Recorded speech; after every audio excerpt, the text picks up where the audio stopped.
नमस्कार, आपका स्वागत है फटाफट खबरों में। मैं हूं आपके साथ भावना रनौट। आज हम लेकर आए हैं हरियाणा के हर छोटे बड़े शहर की सबसे तेज और ताजा खबरें। तो चैनल को सब्सक्राइब कीजिए और वीडियो को कहां से देख रहे हैं कमेंट बॉक्स में बताएं।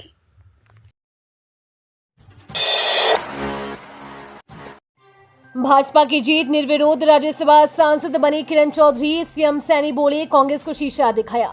हरियाणा में भाजपा की राज्यसभा उम्मीदवार किरण चौधरी निर्विरोध सांसद चुन ली गई है। मंगलवार को उन्हें रिटर्निंग ऑफिसर साकेत कुमार ने राज्यसभा सीट से निर्विरोध सांसद का प्रमाण पत्र दिया। इस दौरान सांसद किरण चौधरी के साथ हरियाणा के मुख्यमंत्री नायब सिंह सैनी भी मौजूद थे। 20 अगस्त को भाजपा ने उन्हें उम्मीदवार घोषित किया था। 21 अगस्त को उन्होंने मुख्यमंत्री नायब सिंह सैनी की उपस्थिति में अपना नामांकन दाखिल किया। कांग्रेस समेत दूसरे विपक्षी दलों की ओर से कोई भी उम्मीदवार खड़ा नहीं किया गया। इस कारण से किरण चौधरी का निर्विरोध राज्यसभा जाने का रास्ता बन गया। ये रिजल्ट पहले से तय था। मंगलवार को रिटर्निंग ऑफिसर ने उन्हें राज्यसभा का निर्वाचन सर्टिफिकेट देकर उसकी आधिकारिक पुष्टि कर दी। इससे पहले किरण चौधरी 8 से 20 साल पहले भी राज्यसभा सांसद उम्मीदवार के तौर पर चुनावी मैदान में उतरी थी, लेकिन ओपी चौटाला के बहुमत मिलने की वजह से वो राज्यसभा सांसद नहीं बन पाई थी। पश्चिमी यमुना नहर के तट में हुआ कटाव, विभाग में मचा हड़कंप। मिट्टी के कटों से दोबारा बना किनारा। कनाल में पश्चिमी यमुना बाईपास पर रेलवे पुल के समीप नहर के तट में कटाव हो गया। कटाव इतना गहरा था कि यदि समय रहते नहीं देखा जाता तो आसपास के क्षेत्र में बाढ़ आ जाती। इस तट की सूचना पर नहरी विभाग में हड़कंप मच गया और तुरंत पुलिस टीम मौके पर पहुंची। मजदूरों ने मिट्टी के कट्टे भर भर कर तट के कटाव रोकने का प्रयास किया, तो वहीं जेसीबी सहित कई डंपर मिट्टी व पत्थर के मंगवाया गया, जिससे तट को दोबारा बांधने का कार्य चलता रहा। देर शाम तक मजदूर इस कार्य में लगे रहे। वहीं दूसरी ओर अधिकारियों की सांसें फूली रही। मौके पर एक्सेन, एसडीओ सहित अन्य अधिकारी मौजूद रहे। खटका टोल प्लाजा पर विनेश फोगाट का भव्य सम्मान, चांदी का मुकुट पहनाकर किया अभिनंदन। बोली, जींद में खटका टोल प्लाजा पर ओलंपियन विनेश फोगाट का भव्य स्वागत किया गया। विनेश फोगाट जब दोपहर 1 बजे खटका टोल प्लाजा पर पहुंची तो वहां उपस्थित लोगों ने उन्हें चांदी का मुकुट पहनाकर सम्मानित किया। इसके अलावा कई अन्य लोगों ने भी उन्हें विभिन्न उपहार भेंट किए। विनेश फोगाट ने सम्मान के प्रति अपनी कृतज्ञता व्यक्त करते हुए कहा कि मैं लोगों के इस अपार प्रेम के लिए हमेशा ऋणी रहूंगी। मुझे हमेशा अपने लोगों से आगे बढ़ने की प्रेरणा मिली है। जब मैं हिम्मत हार चुकी थी तब इन्हीं लोगों ने मुझे उत्साहित किया और प्रेरित किया। अब मेरा एकमात्र लक्ष्य ओलंपिक में देश के लिए गोल्ड मेडल जीतना है। भाजपा के टिकट के लिए 90 सीटों पर 2556 दावेदार। बूथ कमेटियों की अनदेखी करने वालों की बढ़ेगी मुश्किल।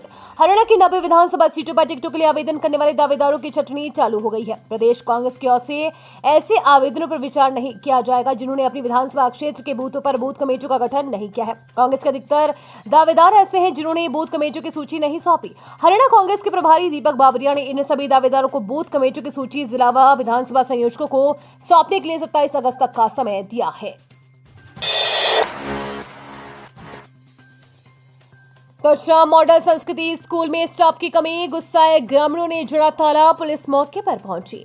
भिवानी के तोशा में राजकीय मॉडल संस्कृत वरिष्ठ माध्यमिक विद्यालय तोशा में जेबीटी अध्यापकों की कमी के चलते ग्रामीणों ने स्कूल में पहुंचकर सुबह करीब 7:30 बजे स्कूल के गेट को ताला लगा दिया। करीब आधे घंटे बाद थाना प्रभारी ने जिला मौलिक शिक्षा अधिकारी से फोन पर बात कर ताला खुलवाया।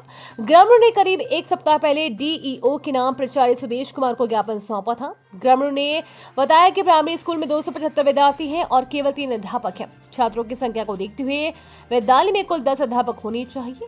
ग्रामीणों ने आरोप लगाया कि इस बारे में शिक्षा मंत्री, मौलिक शिक्षा निदेशालय व उच्च अधिकारी को कई बार सूचित कर चुके हैं, लेकिन अभी तक अध्यापक नहीं आए हैं। किसान खमेरी आगे बढ़ जीत ले अपना। चंडीगढ़ एएसपी से गठबंधन के बाद बोले दुष्यंत चौटाला, जाने सीटें शेयरिंग फॉर्मूला। हरियाणा विधानसभा चुनाव में दुष्यंत चौटाला की अगुवाई वाली जननायक जनता पार्टी आजाद समाज पार्टी के साथ गठबंधन में चुनाव लड़ेगी। चौटाला ने एक दिन पहले आजाद समाज पार्टी से गठबंधन का ऐलान किया था। मंगलवार को चौटाला ने नई दिल्ली में पार्टी के प्रमुख और नगीना से सांसद चंद्रशेखर आजाद के साथ एक प्रेस कॉन्फ्रेंस में सीटों की संख्या का ऐलान किया। जेजेपी और आजाद समाज पार्टी के साथ हुआ समझौते में 70 और 20 सीटों का फॉर्मूला तैयार किया गया है। जननायक जनता पार्टी हरियाणा की 70 और आजाद समाज पार्टी हरियाणा की 20 सीटों पर चुनाव लड़ेगी। दिल्ली में चंद्रशेखर आजाद के साथ प्रेस कॉन्फ्रेंस के बाद हरियाणा के पूर्व डिप्टी सीएम दुष्यंत चौटाला ने हुंकार भरते हुए एक्स पर कहा कि किसान कमेरे आगे बढ़ जीत ले अपना चंडीगढ़। चौटाला ने लिखा कि किसान कमेरों का एक साथ आना हरियाणा के बेहतर भविष्य के निर्माण की ओर एक मजबूत कदम साबित होगा।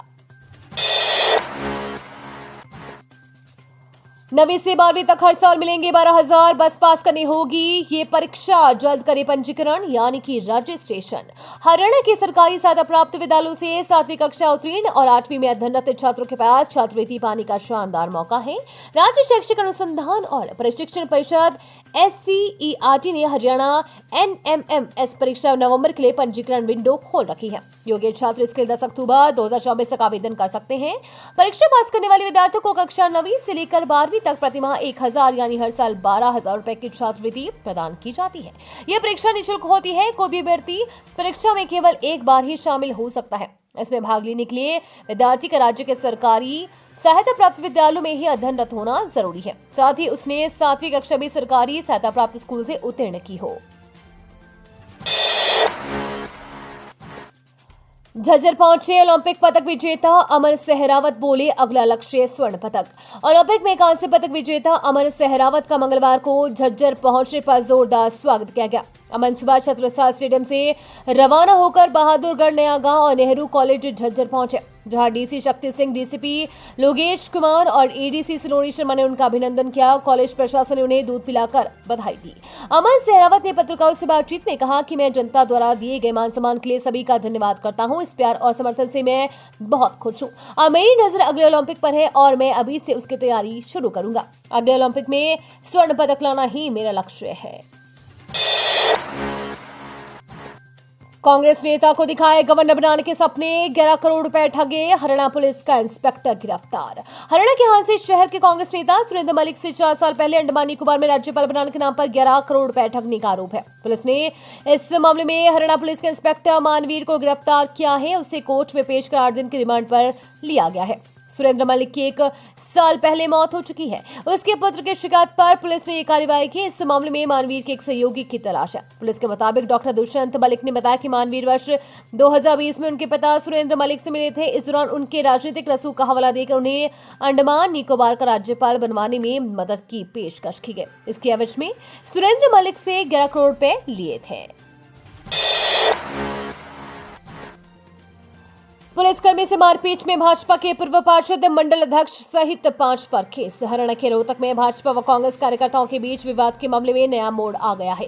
एसपी कार्यालय के बाहर धरने के दौरान पुलिसकर्मी से मारपीट के मामले में आर्यनगर थाने में भाजपा के पूर्व पार्षद सुरेश किराड़, भाजपा के मंडल अध्यक्ष अशोक सहगल, पुरानी सब्जी मंडी निवासी रौनित, राहुल व दिनेश के खिलाफ केस दर्ज किया है। केस में सरकारी ड्यूटी में बाधा डालने, छीना झपटी करने व मारपीट की धाराएं लगाई गई हैं। पुलिस रिकॉर्ड के मुताबिक एसपी कार्यालय की सिक्योरिटी शाखा के सुरक्षा एजेंट परमिंदर ने शिकायत में बताया कि रविवार को एसपी आवास के बाहर धरना चल रहा था, जहां उनकी ड्यूटी लगी थी। वो अपनी ड्यूटी कर रहे थे, तभी धरना के दे रहे युवकों ने उनके साथ मारपीट, मोबाइल फोन छीन लिया। पुलिस ने करीब 30 किलो गांजे के साथ युवक को पकड़ा। ड्यूटी मजिस्ट्रेट की निगरानी में हुई चेकिंग। झज्जर के थाना बैरी के अंतर्गत धरांडा मोड़ पर पुलिस के स्पेशल स्टाफ टीम ने एक युवक को नशे की तस्करी करते हुए रंगे हाथों पकड़ा है। पुलिस को सूचना मिली थी कि धरांडा मोड़ पर एक युवक ऑटो में नशे का सामान लेकर पहुंच रहा है। इस सूचना के आधार पर पुलिस टीम तुरंत मौके पर पहुंची, जहां एक युवक ऑटो के साथ खड़ा मिला। जब पुलिस ने ऑटो में रखे प्लास्टिक के कट्टों की जांच की तो उसमें 29 किलो 160 ग्राम गांजा बरामद हुआ। पकड़े गए युवक की पहचान रोहतक की महावीर कॉलोनी निवासी कंवल किशोर के रूप में हुई है। बैरी BDPO राजूराम को इस मामले में ड्यूटी मजिस्ट्रेट नियुक्त किया गया, जिन्होंने ऑटो से बरामद प्लास्टिक के कट्टों का वजन करवाया।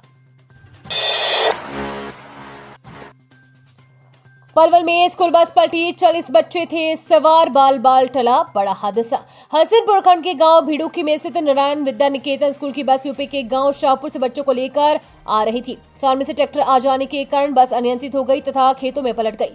हादसे में हसनपुर, मोहाली, चौड्रस आदि गांव के लगभग 30 से 40 बच्चे सवार थे। प्रत्यक्षदर्शियों के अनुसार बस ने 2 पलटा खाए और खेतों में जा गिरी।